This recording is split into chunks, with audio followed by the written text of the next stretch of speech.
जो काही व्यवहार आहे किंवा जे काही तिथे उद्योग होता बंद झाल्यानंतर आता तुम्ही एक नवीन आरोप केलेला आहे, जमिनी संबंधित आहे.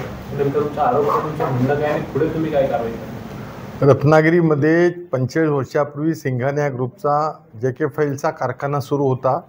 दुर्दैवानं गेल्या 7-8 वर्षापासून तो कारखाना आजारी पडून आज बंद पडला आणि त्या ठिकाणी त्यांची जवळजवळ 12 आणि 4.5 अशी 16.5 एकर जमीन A1 A2 अशा प्लॉट MIDC जे होते त्या ठिकाणी आमचा आरोप असा आहे की जवळजवळ 160 कोटी रुपयाची मार्केट व्हॅल्यूची 16 एकरची किंमत होते. अत्यंत अल्प किमतीमध्ये हा व्यवहार कोणीतरी केलेला आहे आणि त्यामुळे ह्याची सखोल चौकशी उद्योग विभागाचे सचिव आहेत आणि त्याचे सल्लागार कौस्तुभ धवसे आहेत यांना मी विनंती करणार आहे की ह्या सगळ्या व्यवहाराची सखोल चौकशी होऊन त्या ठिकाणी औद्योगिकच त्या ठिकाणी नव्यानं कारखाना होऊन जवळजवळ 3-4 हजार जे कामगार देशोधडी लागले त्याऐवजी नव्यानं त्यांचे किंवा अन्य नवीन तरुण जे हे आहेत कारागीर ते तिथं नोकरीला लागले पाहिजेत अशा प्रकारची आमची मागणी आहे.